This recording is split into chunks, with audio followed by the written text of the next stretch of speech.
Heading down to the greenhouse today to check on some things. It's been a while since I've put an update on YouTube.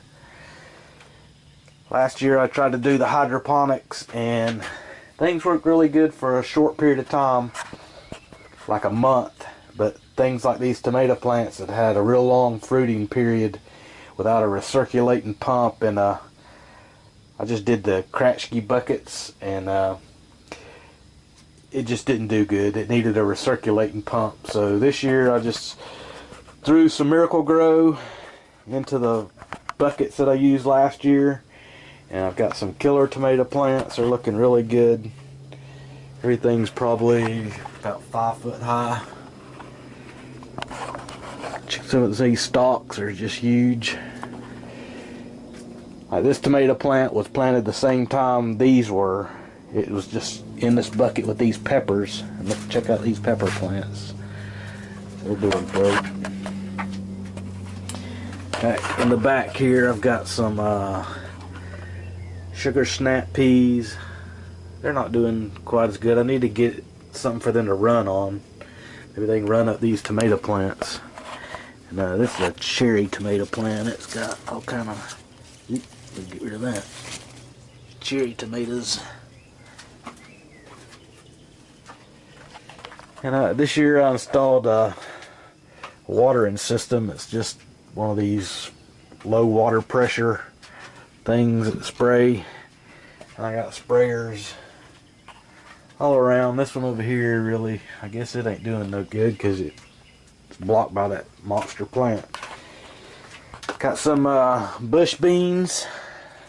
They're doing pretty good. Maybe I can get a handful of beans.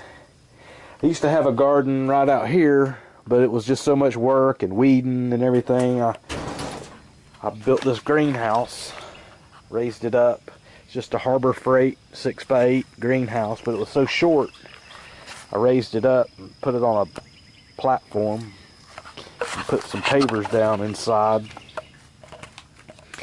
And I don't have to weed the water. I just turn on the spigot up by the house, and you can see you haven't really got a whole lot of blight on these tomatoes. If they were in the ground, they would be eat up with it by now. Usually every time I planted tomatoes, they would do really good and then they would die before I ever got the first tomato because the blight out here in the ground would kill them. So I decided to eliminate the soil. That's what I was attempting to do with the hydroponics last year, but I think just the buckets of Miracle-Gro will work just as good and a whole lot less work than the hydroponics. The hydroponic stuff and the Kratky buckets works really good on something with like a 30-day maturity, like a lettuce or something like that. But you know, these plants, they grew up and in 30 days they look like this, but then the fluid, I started getting algae in the buckets and just all kind of problems from that point on. Check out all the blooms and cucumbers. I don't think I've ever seen a cucumber that had so many blooms. I don't know, I think there's one cucumber in each pot, so that's like 4 cucumber vines. All that up there. Not sure how good this watering system's going to work now these plants are so tall. We'll have to find out. I went and turned the water on, let you see the sprinkler system in action. It does a pretty good job. Now these plants are getting so tall, like the one over there, it's not doing as well. I need to get a couple more of these to spray out. But I'm not sure if those ones in the back are getting good or not. But that's how it works.